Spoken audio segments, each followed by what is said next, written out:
नमस्कार, बड़ा मुद्दा देख रहे हैं आप और मैं हूं आपके साथ शमशेर सिंह। उत्तर प्रदेश नगर निकाय चुनाव के पहले चरण के लिए सुबह 7 बजे मतदान शुरू हुआ और समय सीमा के मुताबिक शाम 6 बजे वोटिंग संपन्न हुई। हालांकि कुछ जगहों से खबरें जरूर आई कि लोग लाइनों में लगे थे, जो 6 बजे तक लाइन में लग चुके थे उन्हें वोटिंग का अधिकार है। और जो जानकारी मिल रही है, जानकारी के मुताबिक लगभग 50% के आसपास वोटिंग हुई है। इससे ज्यादा भी जब पूरे आंकड़े सामने आ जाएंगे तो साफ होगा। इस दौरान यूपी के सीएम योगी आदित्यनाथ, केंद्रीय मंत्री Rajnath Singh, Baspa supremo Mayawati, deputy CM Brajesh Pathak सहित तमाम दिग्गजों ने अपने अपने निकाय क्षेत्र में मतदान किया। पहले चरण के 9 मंडलों के 37 जिलों में मतदान संपन्न हो चुका है। कुल 7,592 पदों के लिए 44,226 उम्मीदवार मैदान में रहे, जिनकी किस्मत ईवीएम में कैद हो चुकी है। 2 करोड़ 40 लाख मतदाताओं की तरफ से जो वोटर्स थे जिन्होंने इस वोटिंग में हिस्सा लिया, उनका आंकड़ा लगभग सामने आ चुका है। लगभग आधे लोगों ने इस बार 96 लाख यानी टोटल दोनों ही चरणों में नए वोटर्स जो हैं वो अपना वोट डाल रहे हैं। ये एक बड़ा आंकड़ा है। वही पहले चरण के नगर निकाय चुनाव में 63% सीटों पर सपा ने, 79% सीटों पर कांग्रेस पार्टी ने अपने प्रत्याशी नहीं उतारे जानकारी के मुताबिक। लेकिन अब पहले चरण का चुनाव संपन्न हो चुका है और एक हफ्ते बाद दूसरे चरण की वोटिंग है। 13 मई को नतीजे सबके सामने होंगे, लेकिन शहर की सरकार का हकदार कौन होगा, इस पर आज हम चर्चा करने वाले हैं। लेकिन उससे पहले मतदान को लेकर बसपा सुप्रीमो क्या कहती हैं और उत्तर प्रदेश के सीएम योगी आदित्यनाथ क्या कहते हैं, उसको जरा सुन लेते हैं। चुनाव हो रहे हैं और आज पहले चरण के तहत तो यूपी में चुनाव हो रहा है। हमारी पार्टी ये चुनाव अकेले अपने बलबूते पर पूरी तैयारी और दमदारी के साथ लड़ रही है। हमें पूरा भरोसा है कि हमारी पार्टी को अच्छा रिस्पांस मिलेगा, अच्छा रिजल्ट आएगा हमारी पार्टी का। ये चुनावों की प्रक्रिया, इसके साथ ही नगर निकाय चुनाव की जो 762 नगर निकाय प्रदेश के अंदर हैं, जिनमें 17 नगर निगम हैं, 200 नगर पालिकाएँ हैं और 545 नगर पंचायतें हैं। इसके साथ ही ये संपन्न होगा और जनता की बुनियादी सुविधाओं के साथ साथ नगरीय व्यवस्था को सुदृढ़ बनाने, स्मार्ट और सेफ सिटी के कॉन्सेप्ट को, आदरणीय प्रधानमंत्री जी के उस विजन को जमीनी धरातल पर उतारने के लिए निर्वाचित प्रतिनिधियों के द्वारा, महापौर, चेयरमैन और पार्षदों के द्वारा नगरीय क्षेत्रों को कार्य करने के लिए एक अवसर मिलेगा। तो नगर निकाय चुनाव पहले चरण का संपन्न हो चुका है, लोग वोट कर चुके हैं, सभी प्रत्याशियों की किस्मत ईवीएम में कैद हो चुकी है। लेकिन इस चरण की चुनाव संपन्न होने को लेकर कुछ सवालात हैं जिन पर चर्चा करने वाले हैं। ऐसा कहा जाता है कि जो चरण संपन्न हो चुका है, उस चरण के संपन्न होने के बाद जो मत प्रतिशत है, उस मत प्रतिशत का असर अगले चरण पर देखा जाता है। दूसरा, ऐसा भी माना जाता है कि जो वोट एक बार हो चुका है, उसके बाद जो नीचे से ग्राउंड से रिपोर्ट्स आती हैं, रिपोर्ट्स के आधार पर तमाम राजनीतिक पार्टियों को अपने स्तर पर तैयारी करने का एक मौका मिलता है कि लोगों ने जो वोट किया है वो कितना हमारे पक्ष में रहा है, कितना विरोधी खेमे को गया है। इसके साथ साथ ये भी महत्वपूर्ण होता है कि जो वोट, जितना वोट पिछली बार किसी पार्टी को मिला था, इस बार उसके लिहाज से देखें तो इस बार कितना वोट उनको मिल सकता है। लेकिन एक और महत्वपूर्ण बात होती है, जब कोई चुनाव ऐसा होता है तो उसमें प्रचार बड़ी भूमिका निभाता है। कोई भी राजनीतिक पार्टी प्रचार को सबसे महत्वपूर्ण मानती है। जनता के बीच जितना कोई राजनीतिक दल जाता है उसका उतना असर होता है, इससे इनकार नहीं किया जा सकता। चुनाव एक त्योहार होता है राजनीतिक पार्टियों के लिए, और इस त्योहार में किसी पार्टी की उदासीनता, उसकी राजनीतिक उदासीनता उसके वोटर्स को प्रभावित कर सकती है, उसके उम्मीदवारों के लिए यह खतरा बन सकती है। इस चुनाव में किस पार्टी ने कितने दमखम के साथ प्रचार किया, इस पर बात होना जरूरी है।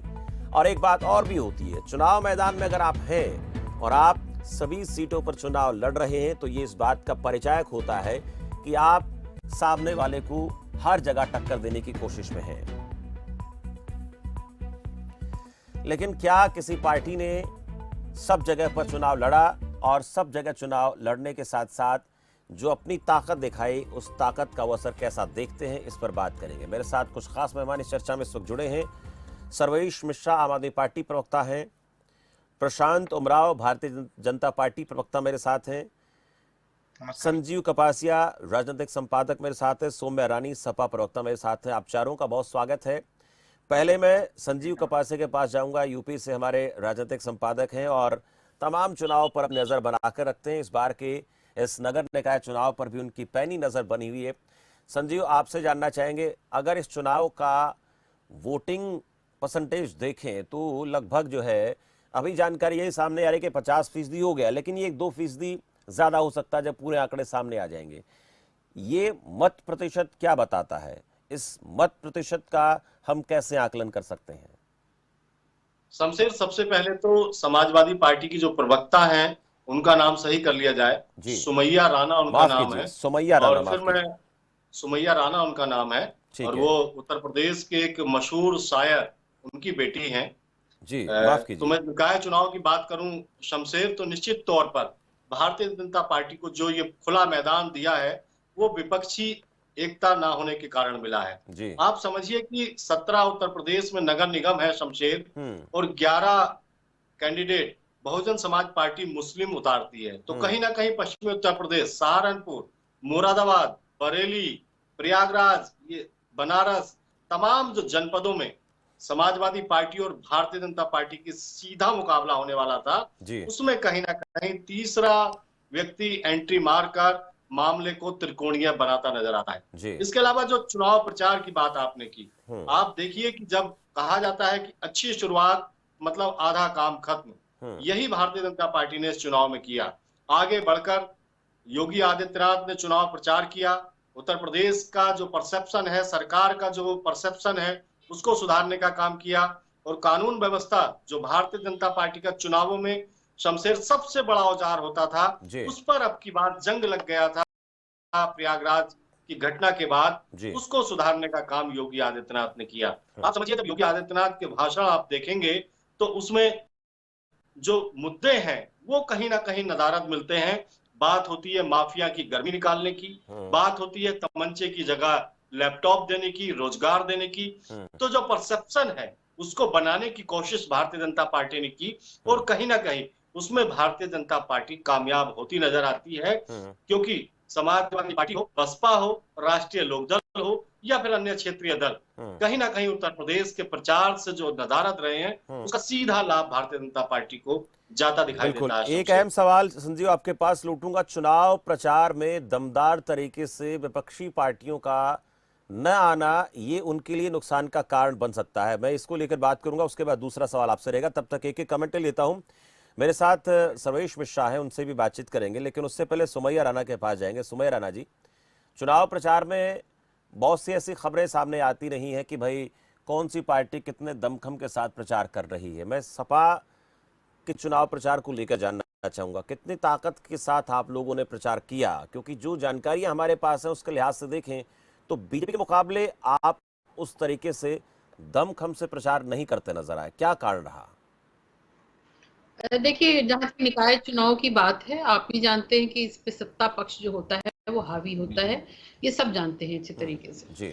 अब रही बात चुनाव प्रचार की बात, तो देखिए चुनाव प्रचार में जिस तरीके से चाहे हमारा शीर्ष नेतृत्व हो या उनके दिए दिशा निर्देश पर प्रत्येक कार्यकर्ता जो पार्टी में है वो जमीन पर है, लोगों के बीच है। लेकिन एक हकीकत सबसे बड़ी ये है कि समाजवादी पार्टी ने अपने कार्यकाल में जो काम किए वो काम बोलता है, इसमें कोई दो राय नहीं है। और हमने लोगों के बीच जिन मुद्दों को लेकर के गए हैं तो वो उनकी रोजमर्रा की जिंदगी से जुड़े हुए, क्योंकि निकाय चुनाव में जो मुद्दे होते हैं वो यकीनी तौर पर कोई बहुत नेशनल लेवल के मुद्दे नहीं होते हैं, वो बहुत लोकल लाइट मुद्दे होते हैं। तो उन मुद्दों को लेकर हम उनके बीच में हैं। और जिन चीजों को लेके अगर भारतीय जनता पार्टी ने 2 बार, ठीक है सुमैया जी, मैं मुद्दों पे बात करूंगा, मुद्दों पर बात करूंगा। सुमैया जी नहीं, मैं संजीव जी के पास जाऊंगा। सुमैया जी प्लीज, मैं पहले प्रचार पे बात करूंगा। एक एक सवाल आएगा, सबके पास आएगा। मैं पहले प्रचार पे बात करूंगा। मैं ये जानना चाह रहा था कि आप लोगों की तरफ से जो पार्टी के दिग्गज हैं वो उस तरीके से प्रचार करते नहीं दिखे जैसे सीएम योगी प्रचार कर रहे हैं, डेप्यूटी सीएम प्रचार कर रहे हैं और धुआंधार सभाएं कर रहे हैं। ये क्या कारण रहा? आप लोगों ने क्यों इस तरीके से चुनाव प्रचार नहीं किया? सवाल मेरा यह था। मुद्दों पर बात भी करेंगे, मुद्दों पर बात होती रहेगी। बिल्कुल, मैं बता रही हूँ। आप अगर चुनावी भाषण निकाय चुनाव में आप देख लीजिए तो वो मुद्दे गायब हैं उन भाषणों में से, चाहे वो मुख्यमंत्री के हों या उनके नीचे जितने भी लोगों के। वो मार दूंगा, गिरा दूंगा, मिट्टी में मिला दूंगा करके जो वो एक परसेप्शन, जो एक नैरेटिव सेट करना चाह रहे हैं और लोगों की वो मानसिकता के ऊपर जो डकैती डाल रहे हैं, ये अच्छी बातें नहीं है। क्योंकि इनके पास, इन्होंने जो अतीक हत्याकांड कराया है, आप अपनी बात पूरी करना चाहती हैं, लेकिन मेरे सवाल का जवाब नहीं देना चाहती हैं समैया जी। और आने वाले मैं ये चाहता हूँ कि देखिए चर्चा सही दिशा में जानी चाहिए, ना करके लोगों के हक की बात ना करके, संविधान की बात अगर ना करके, आप मेरे सवाल का जवाब नहीं देंगे तो मुझे अगले प्रवक्ता के पास जाना पड़ेगा समैया जी। धमकी भरे और ये ठुकवा दूंगा, ये सारी चीजें करके समैया जी, अगर आप मेरे सवाल का जवाब नहीं देंगे तो मुझे अगले प्रवक्ता के पास जाना पड़ेगा। ठीक है, मुझे लगता है सोमिया जी तक मेरी आवाज नहीं जा पा रही है। रोकूंगा सोमिया जी आपको। अब मैं सर्वेश मिश्रा के पास जाना चाहूंगा। मिश्रा जी, हम कह रहे थे कि बहुत दमखम के साथ आएंगे, पूरी तैयारी के साथ आएंगे, सब जगह चुनाव लड़ेंगे। अब पता नहीं वो कितना वादा आप लोगों का पूरा हुआ जो आप कह रहे थे। और दूसरा, चुनाव प्रचार में ऐसा लग रहा था कि बड़े दिग्गज मैदान में होंगे, आप लोग उस तरीके से प्रचार करेंगे, लेकिन जो जानकारी हमारे पास वो यही है कि शायद आप उस तरीके से अपना प्रचार नहीं कर पाए जिस तरीके से मैं बीजेपी की बात कर रहा हूं। और किसी पार्टी के लिए प्रचार बहुत महत्वपूर्ण कड़ी होती है लोगों से जुड़ने की। शमशेर जी, आप जानते हैं कि हाल ही में हमारी पार्टी देश की राष्ट्रीय पार्टी बनी है। जी बिल्कुल। और अरविंद केजरीवाल जी का जो मॉडल है उसको लेके सांसद संजय सिंह इस पूरे उत्तर प्रदेश में इस चुनाव की अध्यक्षता कर रहे थे। उनकी अध्यक्षता में दिल्ली के तमाम विधायक, उत्तर प्रदेश के तमाम शीर्ष नेतृत्व के लोग मैदान में उतरे हैं। और पिछली बार भी हम चुनाव में एक अच्छे परिणाम के तौर पे आए, जिस तरीके से नई पार्टी थी, और इस बार भी अच्छे परिणाम पार्टी लेकर आएगी। और निश्चित तौर पर इस बार का परिणाम अप्रत्याशित पिछली बार से कई गुना अच्छा होगा। और उत्तर प्रदेश की जनता में हमने देखा भी कि जो हमने दिल्ली का मॉडल बताया, जिस तरीके से दिल्ली में हम सीडी के नहीं, ये सर्वेश मिश्रा जी, मैं सिर्फ पहले जिस सवाल की बात कर रहा हूं, मैं चुनाव प्रचार की बात कर रहा हूं। कितने दमखम के साथ, क्या उतनी सभाएं आप कर पाए जितना सीएम सभाएं कर रहे थे, वो डेप्यूटी सीएम सभाएं कर रहे थे, उतना संजय सिंह अकेले कर पाए, या फिर और तमाम दिग्गज मिलकर इतना टोटल कर पाए? लगभग 50 से ज्यादा सभाएं इन्होंने की हैं, उतनी सभाएं क्या कर पाए? सैकड़ों से ज्यादा सभाएं हुई हैं। 50 से ज्यादा सभाएं तो सिर्फ हमारे वरिष्ठ नेता संजय सिंह जी की हुई हैं, तमाम विधायकों की हुई है, दिल्ली की मंत्रियों की हुई है, अलग अलग क्षेत्रों में रोड से हुआ है, डोर टू डोर कैंपेन हुआ है। और हमारा चुनावी कैंपेन काफी पहले शुरू भी हो चुका था और डोर टू डोर में भी किया। लेकिन कैसे आप लोग मैदान में पूरे तरीके से हर जगह आप कहां थे मैदान में? क्या पूरे प्रथम चरण में सभी सीटों पर आप लोग चुनाव लड़ रहे थे? हर जगह, छोटी सीट से लेकर बड़ी सीट तक, महापौर की सीट तक?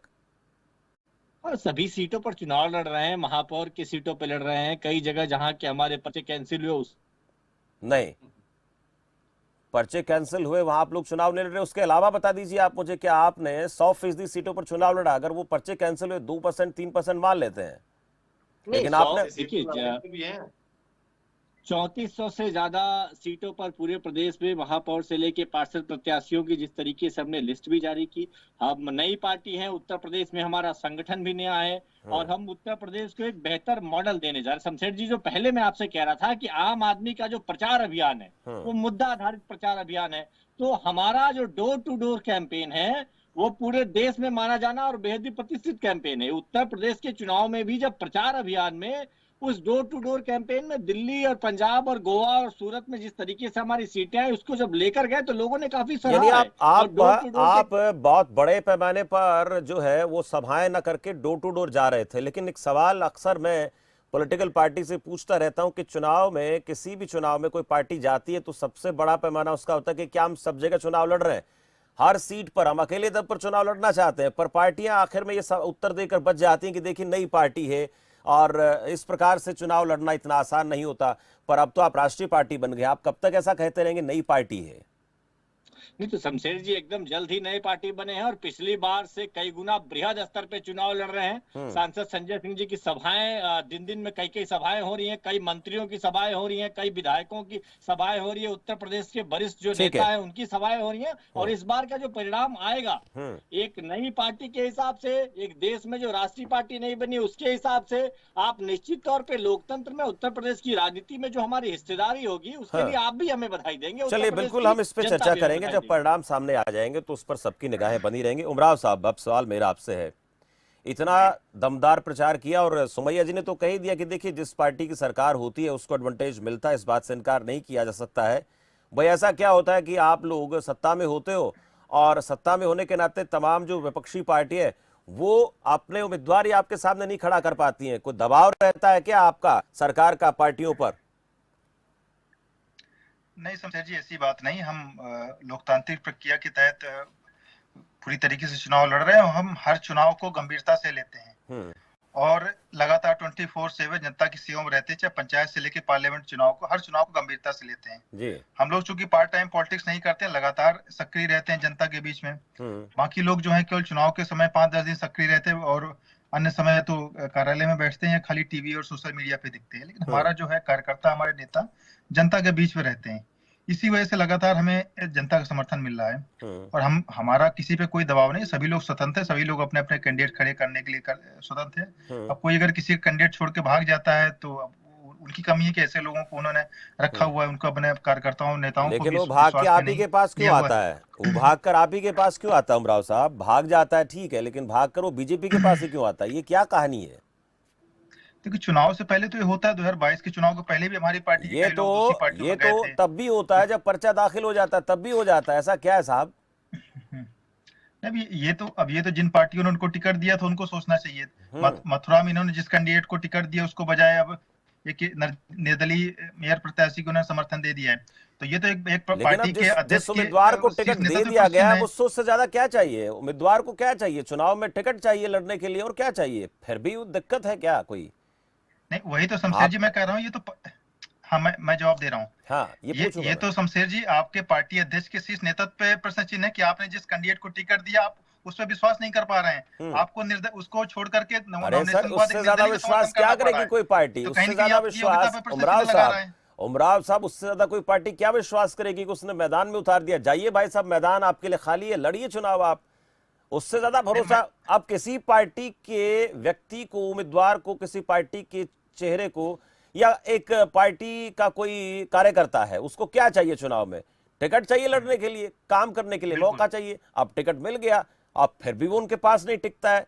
भाई ऐसी क्या आप लोगों के पास आकर्षण का कोई ऐसा कोई जादू आप खींच लेते हैं अपने पास? मैं शमशेर जी मथुरा की बात कर रहा हूँ। मथुरा में इन्होंने शर्मा जी को टिकट दिया, नॉमिनेशन हो गया, सिंबल दे दिया। जब उसके बाद जब नॉमिनेशन की डेट निकल गई तो एक रावत जी को समर्थन कर रहे हैं, निर्दलीय प्रत्याशी को। तो ये तो कहीं ना कहीं पार्टी के अध्यक्ष के योग्यता पर प्रश्न लगाता है ना कि आपने कैसे व्यक्ति को टिकट दिया। आपको पहले डिसीजन, आपका अपने डिसीजन पर ही आप स्थिर नहीं रह पा रहे हैं। आप पहले सोच समझ के तो रावत जी को ही टिकट दे दिए होते पहले। आप अपने कार्यकर्ताओं में बीच में क्या संदेश देना चाह रहे हैं? तो जनता ही समझ रही है कि जब पार्टी का अध्यक्ष ही नहीं किसी एक कैंडिडेट को डिसाइड कर पा रहा है, आप इतने दिनों से पार्टी चला रहे हैं, इतने दिनों से पार्टी के अध्यक्ष मुख्यमंत्री रह रहे हैं, तो जनता आपके ऊपर कैसे विश्वास करेगी? फिर जब रिजल्ट आता है तो आप कहते हैं ईवीएम हैक हो गई, प्रशासन ने ऐसा कर दिया। चलिए उमराव साहब, ठीक है, मैं अभिमन्यु त्यागी मेरे साथ कांग्रेस पार्टी प्रवक्ता है। त्यागी साहब, आपसे सवाल मेरा, इस चुनाव में कांग्रेस पार्टी के प्रचार की मैं बात कर रहा हूं सर, कैसा था आप लोगों का प्रचार? पहले इसी पे थोड़ी सी बात कर लेते हैं, पहले चरण में। शमशेर जी, आपको और पैनल में मौजूद सभी लोगों को नमस्कार, जय हिंद। बहुत बहुत नमस्कार सर। देखिए शमशेर जी, जो 37 जिलों में चुनाव हुआ है और पोलिंग हुई है, तो हमारा मानना है कि जनता हम पर विश्वास करेगी। जिस तरह से कांग्रेस पार्टी हमेशा मुद्दा आधारित आंदोलन करती है, मुद्दों पर ही हमेशा कायम रहती है और कभी जाति और धर्म के हिसाब से राजनीति नहीं करती है। ठीक है, कांग्रेस पार्टी लगातार 1 वर्ष तक संगठन पर काम करती रही। हमारा राष्ट्रीय अध्यक्ष का चुनाव हुआ, आदरणीय खड़गे साहब राष्ट्रीय अध्यक्ष बने। उसके बाद खाबरी जी उत्तर प्रदेश के अध्यक्ष बने।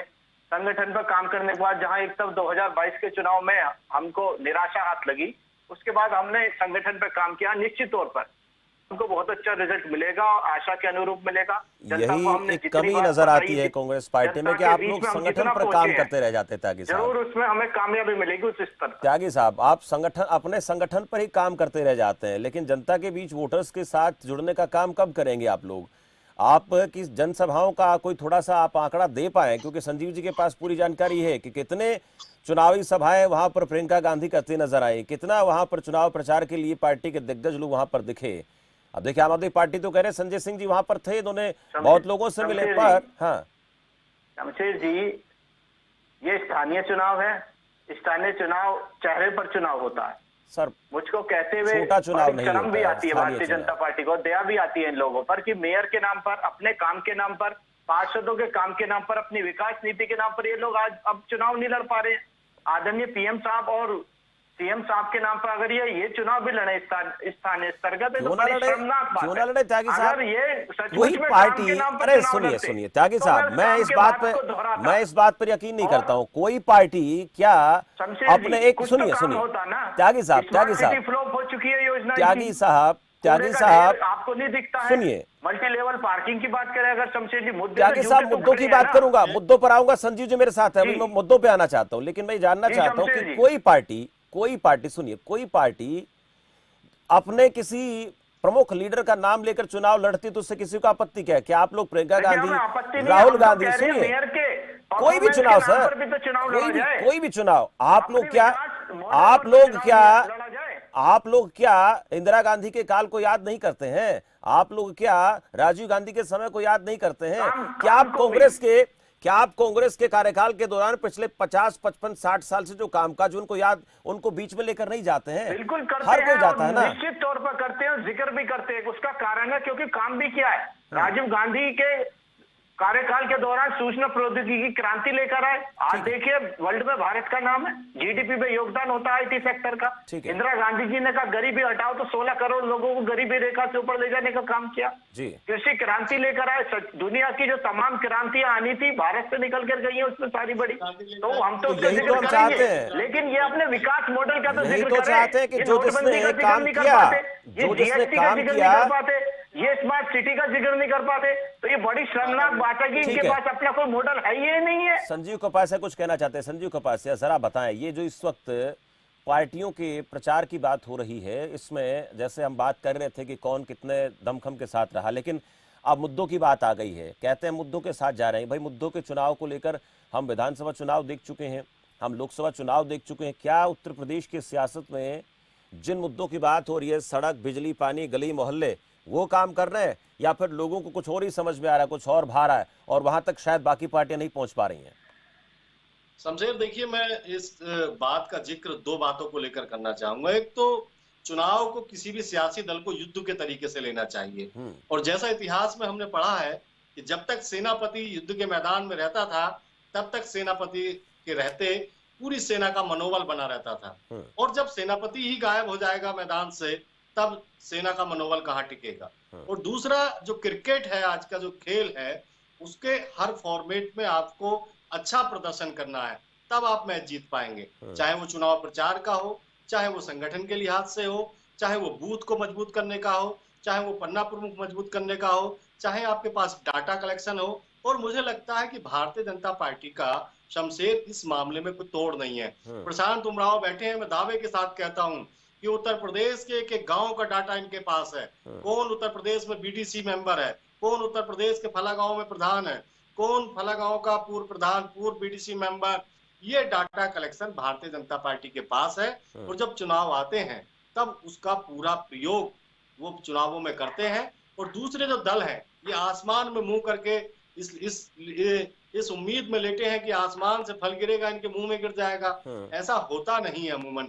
आप देखिए, जब कार्यकर्ताओं का एक बड़ा हुजूम भाजपा के पास है, और बड़े चेहरों की बात करें तो नरेंद्र मोदी का चेहरा, योगी आदित्यनाथ का वो चेहरा जो विपक्ष के हाथ बड़े से बड़ा मुद्दा आता है उसको यूं छीन लेता है। आप समझिए, प्रयागराज की इतनी बड़ी घटना होती है, 2-2 लोगों की हत्या होती है, ऐसे लोगों की जो 5 बार विधायक रहता है, सांसद रहता है, उत्तर प्रदेश का बड़ा माफिया होता है, और विपक्ष उसको भुनाने में नाकाम रहता है। उस पर कितना संजीव, बड़ी बात आपने कि उस पर कितना खुलकर विपक्ष बात रख पाया? उनको लगा कि भाई ये बहुत बड़ा मसला, इस पर हम लोगों के बीच जाएंगे, वोट मांगेंगे कहकर। देखिए किस तरह से खुलेआम हत्या हो गई।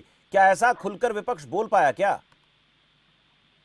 सबसे बड़ी कमी यही है। देखिए, जब आपको सियासत करनी है और सियासत भी भाजपा के खिलाफ, उस भाजपा के खिलाफ जो राजनीति का समुद्र है इस समय, चाहे देश की बात करें, प्रदेश की बात करें, देश के सबसे ज्यादा प्रदेशों में सरकारें हैं। अब यही लोग कहते हैं कि कैसे कैसे सरकार बना लेते हैं, कैसे कैसे चुनाव जीत जाते हैं, कैसे कैसे लिस्ट से नाम कटवा देते हैं, तमाम चीजें यही लोग आरोप लगाते हैं। तो क्यों नहीं उसके खिलाफ मुलायम सिंह यादव की नीति पर चलते हैं? सुमैया जी बैठी हैं, बहुत पारिवारिक रिश्ता है इनके परिवार से, तो क्यों नहीं मुलायम सिंह की यादव की राह पर चलते हैं अखिलेश यादव? क्यों नहीं जीपीओ पर आकर बैठते हैं अपने चाचा शिवपाल के साथ? मीडिया का टेंशन ले और उत्तर प्रदेश सरकार की जो कमियां हैं उनको जनता के डोमेन में रखें। छोटा छोटा रिएक्शन सभी से मैं लेना चाहूंगा। सुमैया जी, आप मुद्दों की बात कर रही थी, मुद्दों की बात हम करें तो आज की सियासत में मसलों पर चर्चा करना कितना आसान, कितना मुश्किल रह गया है।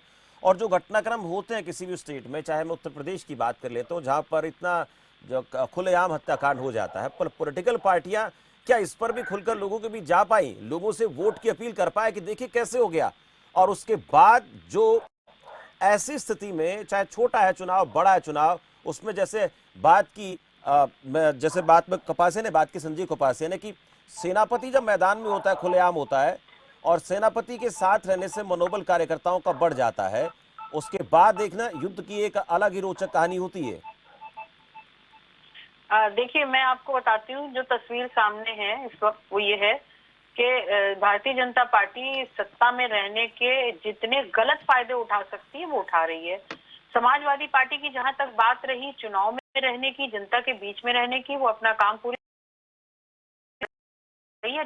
लेकिन भारतीय जनता पार्टी जिस तेवर के साथ और किसी वर्ग विशेष और धर्म और जाति को बीच में ले करके आके और चुनाव प्रचार करने में यकीन रखती हो, माफ कीजिएगा, समाजवादी पार्टी अपने देश की मजबूत न्यायपालिका का सम्मान करती है, देश के संविधान का सम्मान करती है, और हम उन्हीं मुद्दों को लेके बीच में जाने पसंद करते हैं जनता के, जो जनता से सीधे जुड़े हुए हों। आप सड़क के ऊपर एक नंगा नाच करते हैं और उस नंगे नाच को भुनाने की कोशिश करते हैं अगर किसी चुनाव में, तो मुझे लगता है ये देश की संप्रभुता के लिए भी खतरा है और देश के संविधान का भी अपमान है और देश की एक मजबूत न्यायपालिका का भी अपमान है। और जहां तक रही बात समाजवादी पार्टी की, समाजवादी पार्टी का काम बोलता है।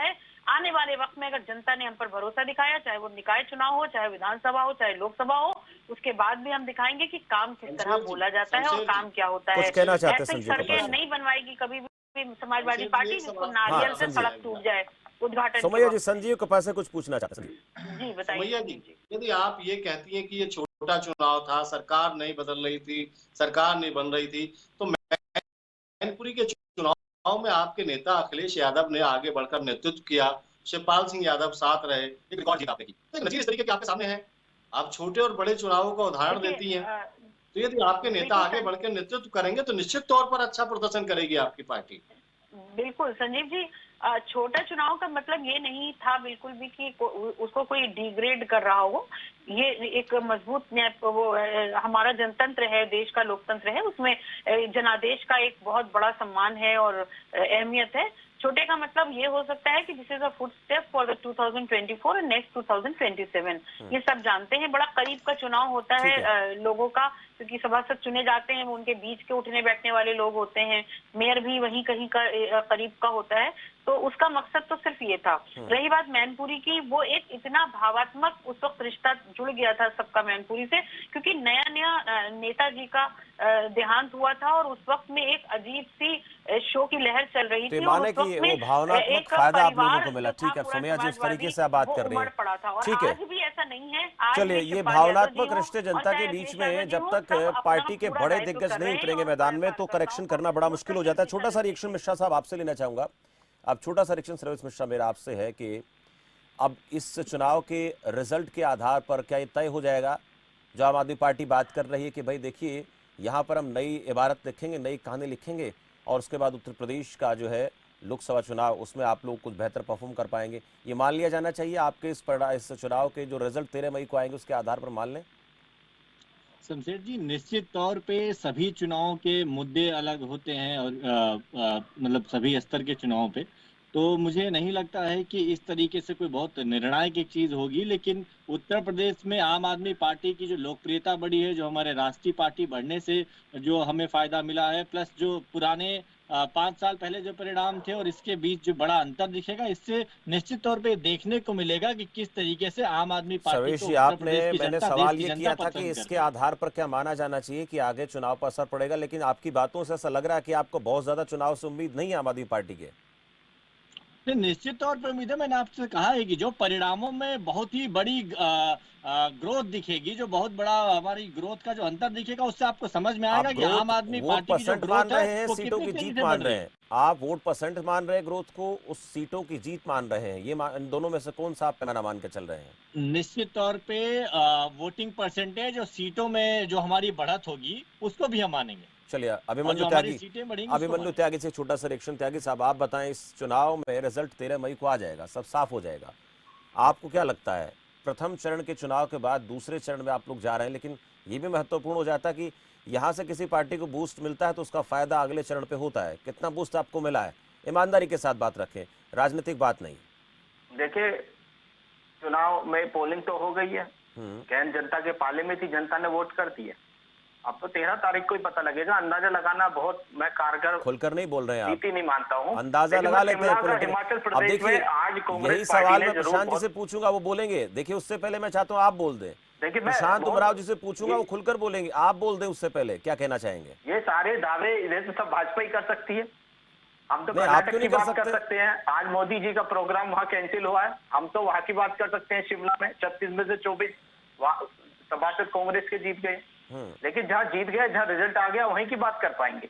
नहीं, यहाँ आप कुछ नहीं कहना चाहते, ठीक है। मैं इस मसले को लेकर उमराव साहब के पास जाऊंगा। उमराव साहब, क्या लगता है आपको इस प्रथम चरण के लिहाज से, आपको क्या लगता है, क्या दावा आपका है? देखिए, हम इस बार नगर निगम में सारी सीटें जीतने जा रहे हैं। आज 10 सीटों पर मतदान हुआ, उन पे 10 की 10 जीतेंगे। और जो नगर पालिका, नगर पंचायत है, उसमें हम 80% सीटें जीतेंगे। और यही जो है कंटिन्यूएशन आगे आने वाले फेज में ही होगा। अभी नाच की बात हुई थी, प्रदेश की जनता ने देखा किस तरीके से सफाई महोत्सव को नाच होता था, और सफाई परिवार की तीनों चारों पीढ़ियां बैठ करके साथ में बॉलीवुड नर्तकियों का नृत्य देखा करती थी। लेकिन अब जो है केवल विकास का मॉडल उत्तर प्रदेश में चल रहा है। मोदी जी के सबका साथ सबका विकास, सबके विश्वास के नारे के साथ हम जनता के लिए, उनके डेवलपमेंट के लिए, अपलिफ्टमेंट के लिए काम कर रहे हैं। नाच वाला जो सिस्टम जो है वो समाप्त हो गया है, इसीलिए जनता ने उनको बस खाली हाथ बिठा दिया। चलिए, वक्त के लिहाज से देखें तो चर्चा को समाप्त करने का जो है अब कहीं ना कहीं इशारा मुझे हो रहा है, लेकिन चर्चा अगले चरण के चुनाव से पहले आगे भी होती रहेगी, इससे इनकार नहीं कर सकते। लेकिन सभी पार्टियों का अपना अपना नजरिया, अपने अपने दावे हैं। सर्वेश मिश्रा, प्रशांत उमराव, अभिमन्यु त्यागी, संजीव कपासिया, सुमय राणा, आप सबका चर्चा में जुड़ने के लिए बहुत बहुत शुक्रिया। पहले चरण के चुनाव में 37 जिलों के 9 मंडल में ये चुनाव संपन्न हो गया है, और इस चुनाव में वोटिंग परसेंटेज की जहाँ तक बात है वो तो लगभग 50%। हालांकि फाइनल आंकड़ा जब आएगा तो उसका पता लगेगा, पर पिछली बार के आसपास ये सब रहने वाला है। शहरी निकाय चुनाव की बात हम कर रहे हैं, पर दावे की बात जहाँ तक है, ना तो सपा खुलकर बोल रही है, ना दावे के लिहाज से आम आदमी पार्टी। चर्चा की बात मैं कर रहा हूँ, सिर्फ इस चर्चा की। ना कांग्रेस पार्टी ये खुलकर कह रही है हम इतनी सीटें जीत रहे हैं। बीजेपी का ऐसा मानना है कि हम सभी जो हमारे महापौर हैं निगमों में चुनाव जीतेंगे, बाकी जगह 80% जीत हमारी होगी। लेकिन दावा हकीकत दोनों में अंतर होता है, ये परिणाम के बाद ही साफ होता है। लेकिन सबसे महत्वपूर्ण ये होता है कि जनता के बीच जाकर उसके प्रतिनिधि, उनके मुखिया लोगों के बीच जाकर वोट की अपील करें। उसमें बीजेपी के सामने विपक्ष चुनाव प्रचार के लिहाज से देखें तो बहुत पीछे दिखाई दे रहा है। लेकिन ये स्थानीय चुनाव होते हैं, इनमें और भी कई कारण हो सकते हैं, तो ये नहीं कह सकते कि उनका जाना ही सब कुछ है, लेकिन फिर भी जाना होता है वो बहुत बेहतर माना जाता है। फिलहाल इस चर्चा में इतना ही। आप देखते रहें खबर फास्ट। नमस्कार।